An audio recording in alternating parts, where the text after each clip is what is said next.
Good morning student. In previous two videos we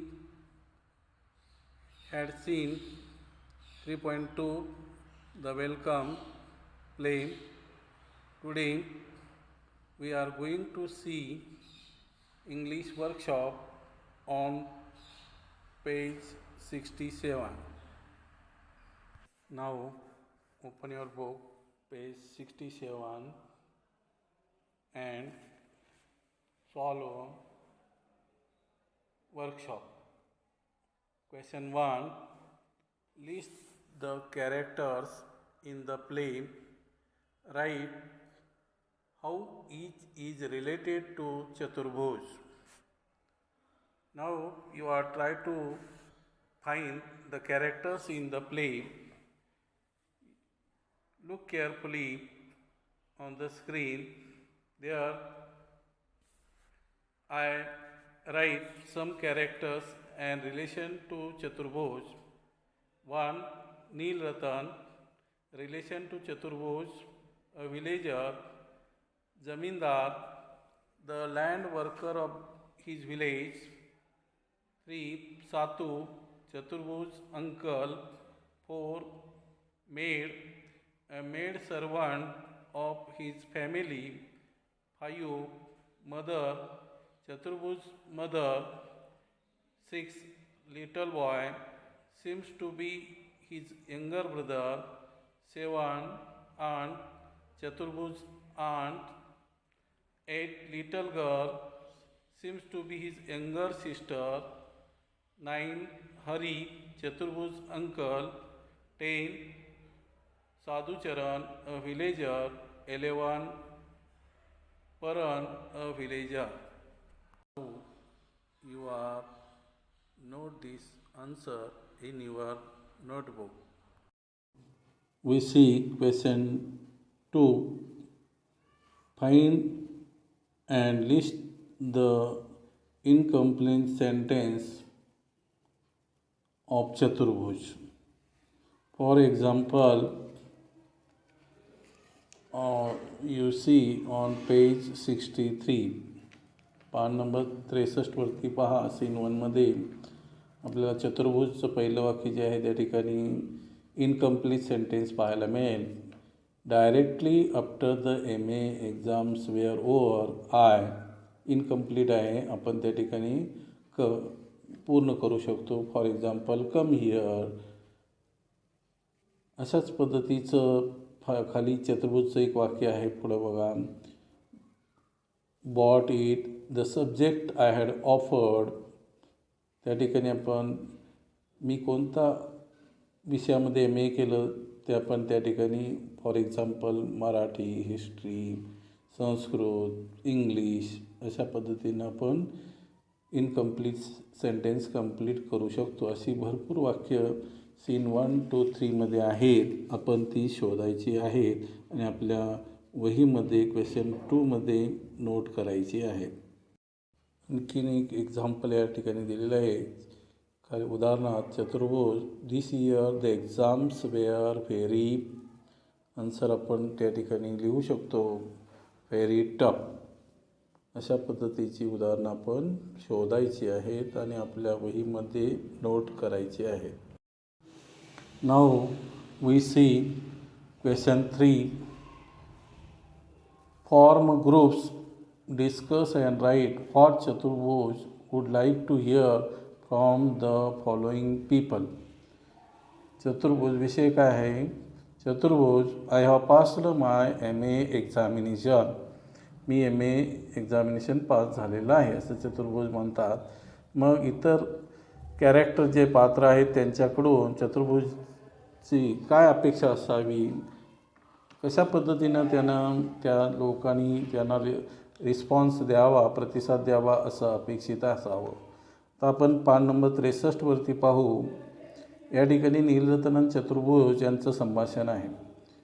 चतुर्भुज सांगतात की मी MA पास झालेला आहे. Directly after the MA examination were over I come here.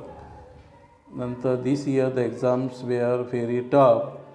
मग चतुर्भुजना काय वाटत असेल नीलरतननी आपल्या कशा पद्धतीनं अभिनंदन करावं.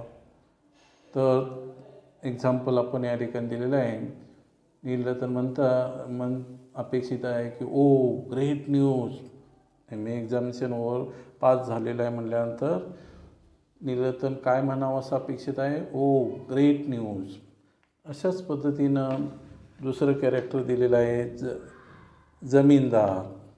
जमीनदार त्या ठिकाणी जो विषय आपण पाहिला पान नंबर 64वरती जमीनदार चतुर्भुज यांचं संभाषण आहे. त्या ठिकाणी सुद्धा चतुर्भुज म्हणतात, I have just finish my MA sir. चतुर्भुज नंतर म्हणतात, oh of course I quite understood they haven't seen me for a long time. जे बरेच दिवस दिसला नाही आपण या ठिकाणी. मग जमीनदारनी काय म्हणावं असं अपेक्षित असेल तर very nice, God bless you. म्हणजे या ठिकाणी देव तुझ्या पाठीशी आहे, शुभेच्छा आहेत. त्यानंतर अंकल सातू यांचं संभाषण आहे. तर अंकल सातू काय म्हणतात तर त्यांनीसुद्धा अभिनंदन करावं असं वाटतं. ओ कॉंग्रॅच्युलेशन. मदर, आईकडून त्यांची काय अपेक्षा असावी की मी MA पास झालो. तर good, we are so proud of you. तुझा आम्हाला अभिमान आहे. आणि काय अपेक्षित आहे बघा, व्हेरी गुड न्यूज, काँग्रेस. त्यानंतर साधूचरण, ग्रेट कॉंग्रॅच्युलेशन. परण, हार्टली कॉंग्रॅच्युलेशन. अशा पद्धतीनं वेगळ्या प्रकारचे आपण वेगवेगळ्या पद्धतीनं त्यांचं अभिनंदन करू शकतो. Now we see question 4 enact the play. हे जे 3.2 वेलकम हे नाटक आहे हे आपण इनॅक्ट करायचं आहे. म्हणजे गेल्या वर्षी आपण इयत्ता 7वीच्या वर्गातील मुलांनी हे नाटक आपल्या शाळेच्या स्टेजवरती इनॅक्ट केलं होतं. आपण ते पाहिलं असतात. तशा पद्धतीनं Wien you will present at the school than you will present it. आपण ज्यावेळेला शाळेत उपस्थित व्हाल त्यावेळेला आपण हे नाटक आपण इनॅक्ट करू. त्यानंतर आता आपण प्रश्न क्रमांक 5 पाहणार आहोत. Now we see question 5. Form pairs. Each person in the pair writes down a simple story, news item, report, etc. Then one of the partners tries to tell it to the other person. The other person shows through gestures that he is not interested. By yawning, looking away, frowning, doing something else, etc. या ठिकाणी मुलांचे 2 गट करायचे आहेत आणि मुलांनी एक simple story किंवा न्यूज आयटम किंवा रिपोर्ट लिहायचा आहे. त्या ठिकाणी नंतर ते मुलांनी वाचून दाखवायचं आहे आणि दाखवत असताना दुसरा इंटरेस्टिंग असेल तर तो कोणत्या पद्धतीने त्या ठिकाणी प्रतिसाद दाखवेल, ऐकणारा कसा प्रतिसाद दाखवेल हे आपण पाहायचं आहे. आता यॉर्निंग म्हणजे आळस देणे, जांभई देणे. लुकिंग अवे, जर आपल्याला इंटरेस्ट नसेल तर आपण काय करतो, बाजूला पाहतो. अशा पद्धतीनं इंटरेस्ट नसल्यानंतर आपण ज्या ज्या कृती करतो ते दाखवायचं. फ्राउनिंग म्हणजे कपाळावाट्या आणणे. डुईंग समथिंग एल्स, इकडं तिकडं पाहणे किंवा काहीतरी दुसरं काम करणे. अशा पद्धतीनं आपण रिॲक्ट करत असतो. अशा पद्धतीनं report the activity after changing the roles of the listener and the speaker, then prepare 2 tables. तर 2 टेबल त्या ठिकाणी करायचे आहे. पहिला टेबल आहे how to be good listener, म्हणजे चांगला ऐकणारा असेल तर त्याची प्रतिक्रिया कशी असते. आणि how not to be good listener, आणि ज्याला इंटरेस्ट नसते तो आपली प्रतिक्रिया काय दाखवत असतो हे या ठिकाणी आपण मांडायचं आहे. तर आपण त्यासाठी एक्झाम्पल पाहू. Prepare 2 tables on given topics. आता आपण 2 तक्ते भाग करायचे आहेत रकाने आणि त्या ठिकाणी ते मुद्दे आपण मांडणार आहोत. How to be good listener आणि how not to be good listener. चांगला ऐकणार असेल तर तो कोणत्या प्रकारे आपल्या प्रतिक्रिया दाखवेल आणि ज्याला ऐकायचं नाही तो कशा पद्धतीनं प्रतिसाद देईल ते आपण पाहणार आहोत. तर या ठिकाणी तुम्हाला ते पॉईंट दिसतात, पहा. How to be good listener, चांगला ऐकणारा कशा पद्धतीनं प्रतिसाद देईल बघा. 1. लुक ॲट द स्पीकर, तो बोलणाऱ्याकडं लक्ष देईल, लक्षपूर्वक ऐकेल. 2. Pay close attention to the speaker, अगदी लक्षपूर्वक तो ऐकेल, लक्ष देईल बोलणारा काय सांगत आहे ते. त्यानंतर 3. Try to guess the meaning of some new unfamiliar words. Unfamiliar जे वेगवेगळ्या प्रकारचे समानार्थी शब्द ते कोणते आहे त्यांचा अर्थ लावण्याचा प्रयत्न करेल, जे अपरिचित शब्द. 4. Keeps on listening if you don't understand the speaker. तरी ऐकायचं नसेल तरीसुद्धा तो लक्ष देईल. Keep on listening if you don't understand the speaker.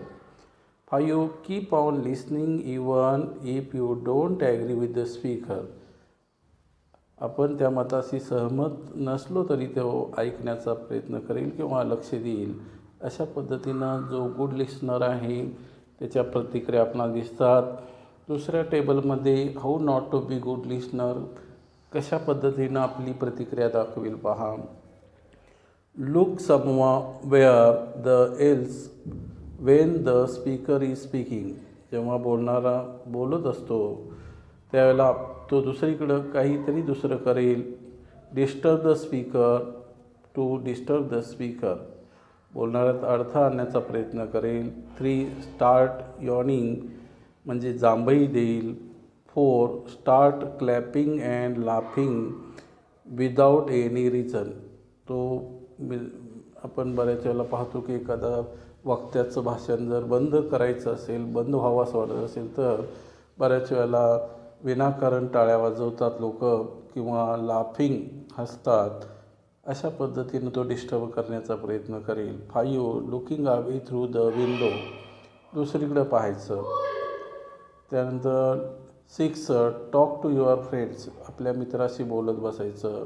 Try to disturb the speaker with strange funny gestures, वेगळ्या पद्धतीनं हावभाव करायचे. अशा पद्धतीनं आपण त्या ठिकाणी वेगळ्या प्रकारच्या कृती पाहत असतो. ज्याला लक्ष द्यायचं नसतं त्याच्या ॲक्शन आपल्याला ह्या सगळ्या परिचित आहेत. तर हे पॉईंट आपण आपल्या वहीमध्ये नोट करायचे आहेत. Now we see question 6. Play the game of right question wrong answer. आता अशा पद्धतीचा खेळ खेळायचा आहे की प्रश्न बरोबर विचारायचा आहे आणि उत्तर चुकीचं सांगायचं आहे. Form pairs. One person puts any one question to the other person has to give a wrong answer quickly. He she is out if he she give the relevant. आता जर तुम्ही बरोबर उत्तर दिला बरोबर प्रश्नाचं तर तुम्ही out. Correct answer or waits too long to give an answer. आता बरोबर सांगायचं आहे. फॉर एक्झाम्पल या ठिकाणी दिलेलं आहे पहा. How much water do you need, किती पाणी तुला गरजेचं आहे. जर आपण उत्तर सांगितला की 1 ग्लास 1 बॉटल तर तुम्ही आउट. जर वेगळंच उत्तर आपण दिला, फॉर एक्झाम्पल इथं दिलेलं आहे बघा, बी नियर SP कॉलेज, तर तुम्ही त्या ठिकाणी यू आर राईट. जर तुम्ही बरोबर उत्तर दिलात तर तुम्ही आऊट गेममधून, असं या ठिकाणी आहे. दुसरं एक्झाम्पल आहे, where S P college. S P college कुठं आहे? बरोबर आपण सांगितला तर तुम्ही आऊट. आणि जर वेगळंच उत्तर दिला ॲट 2 o'clock तर तुम्ही त्या गेममध्ये राहणार. दुसरं आहे, हू वॉज देअर. कोण आहे त्या ठिकाणी? I don't know. आता या ठिकाणी हे जर ज्यानं उत्तर बरोबर सांगितलं तो मुलगा काय होणार आहे? या गेममधून आऊट होणार आहे. अशा पद्धतीनं प्रत्येक, जर आपण जी मुलांचं ग्रुप करायचं आणि त्यांच्यामध्ये हा प्रश्न उत्तर अशा पद्धतीनं हा गेम घेऊ शकतो. आता या ठिकाणी आपल्याला दुसरं पान नंबर 67वरती त्या ठिकाणी चित्र दिलेलं आहे, त्याच्याविषयी आपण माहिती पाहू.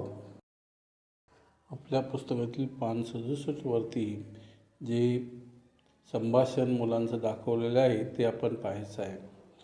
What do you eat. तू काय खातोस? 3 books. अशा पद्धतीनं वेगळं उत्तर दिलं तर तो या गेममध्ये राहणार आहे.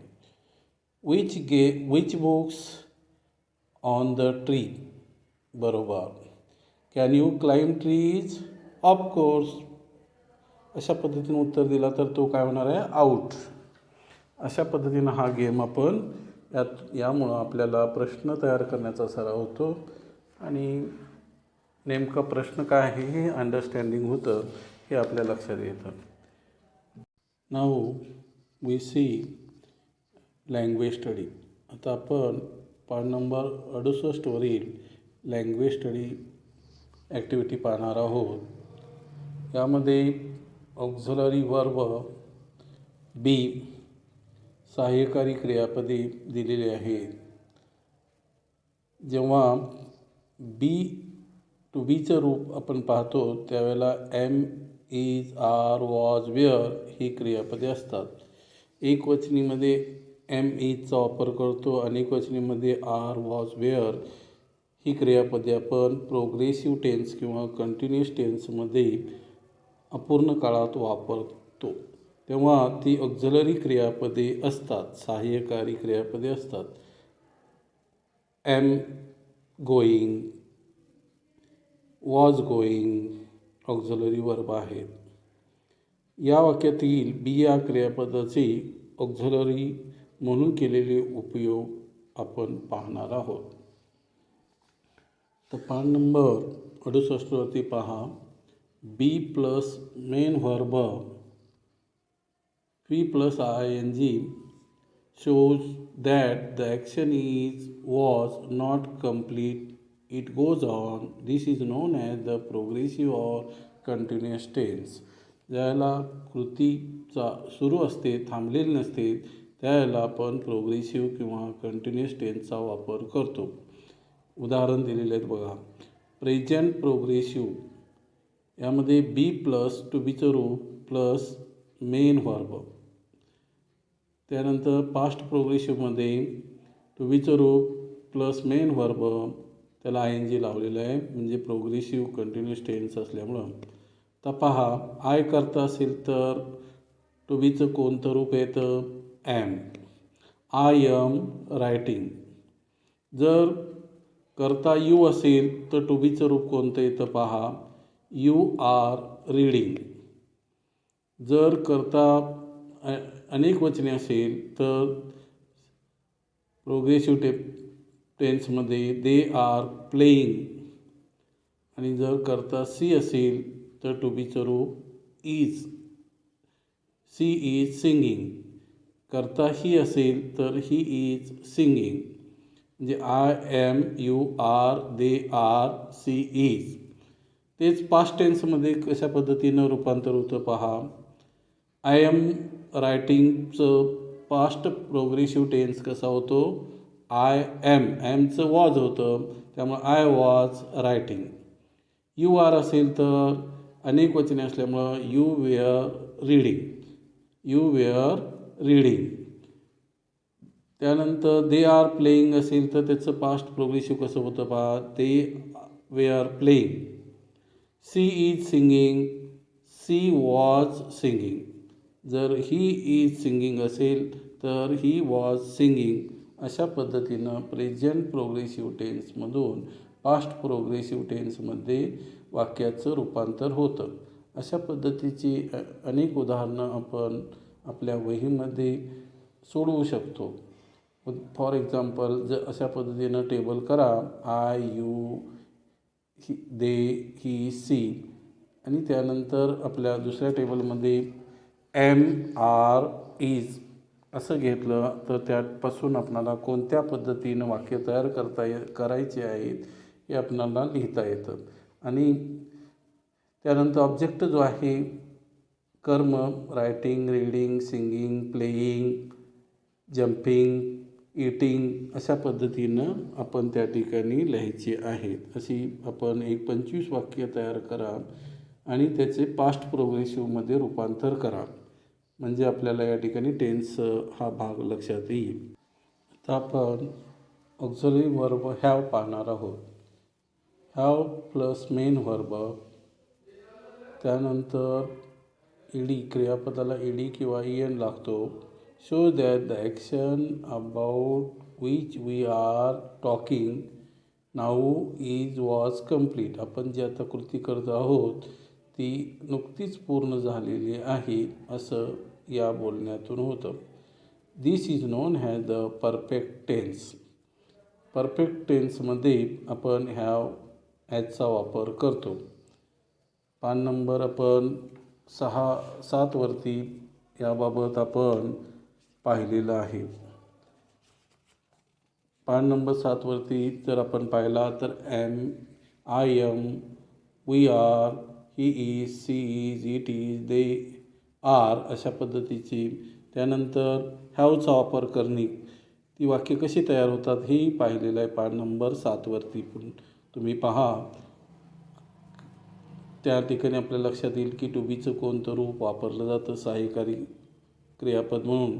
फक्त या ठिकाणी आपल्याला जादा माहिती म्हणजे त्यांना ऑक्झिलरी वर्ब म्हणतात, सहाय्यकारी क्रियापद, हे आपल्या लक्षात येतं.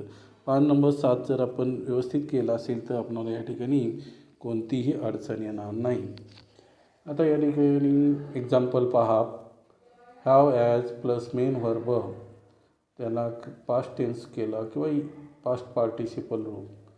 क्रियापदाची आपण वेगवेगळ्या प्रकारची रूपंही या ठिकाणी पाहणार आहोत. खाली दिलेले आहेत बघा, सी, सॉ, सीन, त्या पद्धतीनं. तर प्रेझेंट परफेक्ट टेन्स पूर्ण वर्तमान काळ आणि पास्ट परफेक्ट पूर्ण भूतकाळ असं या ठिकाणी आपण पाहणार आहोत. I have seen the film. Have कधी वापरतात आणि ॲज कधी वापरतात हे आपण पाहिलेलं आहे पान नंबर 7 वरती. जर करता ही असेल, सी असेल, इट असेल तर ॲज वापरतो. आणि जर करता आय असेल, वी असेल, दे असेल तर हॅव वापरलं जातं. त्याप्रमाणे I have seen the film, he as pass the examination, they have gone back. तर या ठिकाणी वर्ब कोणता आहे? पहिल्या वाक्यात सीन, दुसऱ्या वाक्यात पास्ड, तिसऱ्या वाक्यात गॉन. तर सीन हे क्रियापदाचं तिसरं रूप आहे. म्हणजे मेन वर्ब, त्याचं पास्ट टेन्स आणि त्याचं तिसरं रूप म्हणजे पास्ट पार्टिसिपल आपण म्हणतो. ते पूर्ण वर्तमान काळामध्ये आणि पूर्ण भूतकाळामध्ये वापरलं जातं. आता आपण पूर्ण भूतकाळ पाहणार आहोत. हॅव आणि ॲज हे वर्तमान काळामध्ये वापरलं जातं आणि भूतकाळामध्ये हॅवचं पण हॅड होतं आणि हॅजचं पण हॅड होतं. तर आता पहिलं वाक्य जे आहे, I have seen the film, हे प्रेझेंट परफेक्टमध्ये आहे. ते पास्ट परफेक्टमध्ये काय होतं? I had seen the film. दुसरं वाक्य, he has pass the examination, त्याचं पास्ट परफेक्ट टेन्स कसं होतं? He had pass the examination.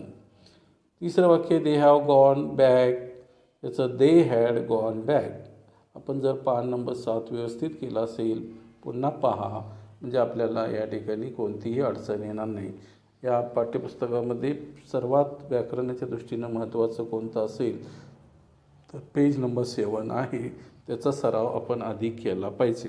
आता पुन्हा पहा, main verbs have separate forms for the past and the perfect. For example, the past and perfect of the verb see is saw and seen respectively. क्रमाने. Note some more examples given alongside and keep adding to the table. Look up the forms is in a good dictionary. अशा पद्धतीची नमुना दिलेला आहे त्या ठिकाणी क्रियापद, त्याचं भूतकाळ रूप आणि त्याचं पूर्ण भूतकाळ रूप आपण ती संग्रहित करायचे आहेत. या वेगवेगळ्या धड्यामध्ये आपल्याला क्रियापद पाहायला मिळतं, त्याचं पास्ट टेन्स काय होतं आणि परफेक्ट टेन्स काय होतं ते पहा. For example, see saw seen, do did done, go went gone, write wrote written, sing sang sung. अशा पद्धतीची वेगवेगळी क्रियापदं आपण गोळा करायची आहेत. आता आपण 2 मिनिट्स ऑफ ओरल वर्क पाहणार आहोत. यामध्ये 2 मिनिटाची आपणाला वेळ दिला जाईल. या 2 मिनिटामध्ये किती शब्द आपण लिहू शकता हे आपण पाहायचं आहे. पहिल्यामध्ये पॉईंट 1 बघा, try to think of as many words ending in ING as possible within 2 minutes. 2 मिनिटामध्ये ING असणारे शब्द किती आपण लिहू शकतो. 2. Select any 10 of the words ending in ING that you have come up with. Try to make a meaningful sentences using one or more of them till you have a sentence for all 10 words. Do it within 2 minutes. Write down the sentence. आपण या ठिकाणी 2 मिनटं वेळ द्यायचा आणि 2 मिनटामध्ये INGची क्रियापद आपण किती लिहू शकतो ते पाहायचं आणि मग त्या परत 2 मिनटामध्ये आपण असं करू शकतो की किती वाक्य या 2 लिहिलेल्या शब्दांची किती वाक्य आपणाला सेंटेन्सेस करता येतात, म्हणजे प्रेझेंट टेन्समध्ये असतील किंवा पास्ट परफेक्ट टेन्समध्ये. पर्यंत आपण जे वर्कशॉप सोडवलं ते वर्कशॉप आपल्या वहीमध्ये आपण सोडवायचं आहे आणि नंतर शाळा सुरू झाल्यानंतर आपण ते आम्हाला दाखवायचे आहे. Thank you. Okay, see you again.